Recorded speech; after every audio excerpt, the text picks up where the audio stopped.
name is Kathy, and today I'm going to talk about coffee consumption risks.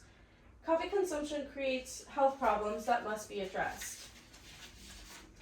Now, raise your hand if you had coffee today. Now, raise your hand up if you feel like you need coffee to function throughout the day. See that right there? That's something that most of us never stop to think about. Coffee is one of the most socially accepted habits in our culture. We joke about it, we even joke about being addicted to it. We post pictures of it, it's even on our clothes and mugs, and it's almost like a personality trait nowadays. And if we're being honest, a lot of us don't drink coffee because we enjoy it. We drink it because we don't feel like we can function throughout the day without it.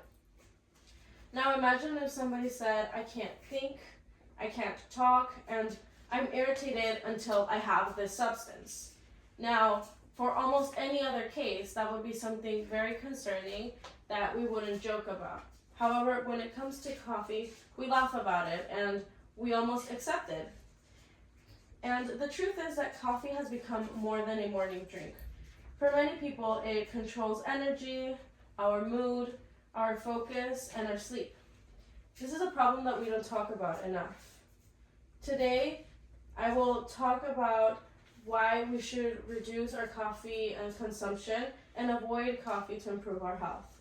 First, I will explain the problem, then I will explain the causes to this problem, and lastly, I will propose some solutions to this coffee consumption addiction. Now, for our first point, the problem is that regular coffee consumption creates health issues that are often ignored or even normalized. Many people experience anxiety and trouble sleeping, headaches, even rapid heart rate, and even constant fatigue. Well, coffee is rarely blamed in many cases. We come to think of it as the stress in our lives, the stress of adulthood, but in reality, most of the time, our coffee consumption is the addiction that leads to these fatigues. And according to the Harvard Health Publishing in 2023, caffeine interferes with adenosine, and that is a chemical in our brain that helps us regulate sleep. When adenosine is blocked, the brain doesn't get the signal to go to sleep. So this leads to us having poor sleep quality. It makes us feel like we haven't had enough sleep, and it even makes us believe that we don't sleep enough on our ordinary days. Even if we are having enough sleep hours, it will feel like we're not because of adenosine. And according to the Mayo Corporation Clinic in January 2024, caffeine raises heart rate and blood pressure, and that can cause anxiety, nervousness, and even insomnia. It's also a physical dependence. This is specifically seen for students who are usually stressed over their educational curriculum and their homework, and even for adults in their workplace. This is actually coffee and the symptoms of caffeine. It's not just about what we have to do throughout the day. And the most dangerous part is that this problem feels normal nowadays. Feeling exhausted without having our morning coffee is considered almost normal. It's considered like we need to have a coffee to have that energy throughout the day. And when we feel anxious after having our coffee, we often brush it off or ignore it. And over time, people stop questioning whether their daily fatigue and stress might be connected to the caffeine that they're consuming. This normalization hides the real cost of daily coffee consumption. And on our second point, the cause of these problems is not coffee itself.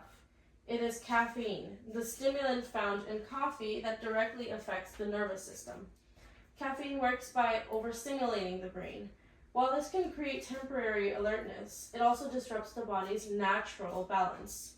And according to the Journal of Clinical Sleep Medicine in March 2021, caffeine significantly reduces sleep quality and next day performance, even when consumed hours before bedtime.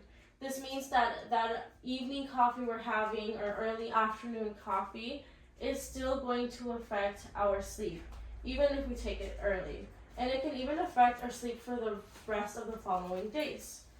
Caffeine is also an addiction that creates dependence. According to Psychopharmacology in July 2021, Regular caffeine use leads to withdrawal symptoms such as headaches and fatigue and difficulty focusing or even concentrating. This shows that coffee doesn't provide any real energy. It is simply removing the discomfort, or in easier words, making our body forget that we are having caffeine withdrawal symptoms. And according to the Frontiers in Psychiatry in May 2022, caffeine intake is associated with increasing anxiety and stress sensitivity. This helps explain why coffee can make us sometimes feel shaky or jittery or overwhelmed, even mentally scattered throughout the day. Additionally, according to the Sleep Medicine Reviews in June 2023, chronic caffeine consumption disrupts circadian rhythms. And that is, circadian rhythms are actually responsible for regulating sleep and wake cycles. So when these rhythms are disrupted, people experience long-term fatigue and reduced mental clarity. Finally, according to the Journal of Alzheimer's Disease in October 2021, caffeine does not significantly improve long-term cognitive performance. It actually increases alertness temporarily, but it does not enhance the way we intake information or learning or memory. In other words, caffeine will create a short-term boost at the expense of long-term imbalance. Even if in that moment we're feeling like caffeine is helping us, it's actually in the long run slowly deteriorating our body, our sleep schedule, and our health overall. So now that we understand the causes of these problems, it is important to figure out solutions for each individual on how to stray away from drinking coffee. My main proposal is to reduce or avoid coffee consumption. And reducing caffeine allows the body to restore its normal energy cycles. People who reduce coffee intake often report that they're having better sleep. They feel like they have steadier energy throughout the day rather than different boosts throughout the day, how it feels when we're having coffee. It also gives improved focus and lower anxiety.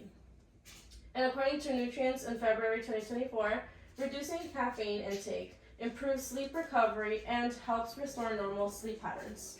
This leads to more consistent energy levels without relying on any stimulants, such as coffee. And instead of coffee, another solution that I propose, which is a little bit easier, especially when we're so used to having coffee every single day, is drinking more water or choosing herbal teas or natural juices or any other natural form of any type of consumption that is not necessarily filled with caffeine. Even decaffeinated coffee is an option. It will taste the same way as your regular coffee, yet it won't have that caffeine that is going to be damaging our body systems. And this option maintains the routine without the discomfort and without overstimulating the nervous system. And it's important to think about it even though the solution is not about a punishment or a restriction, not even the diet should be considered that way. It's about control.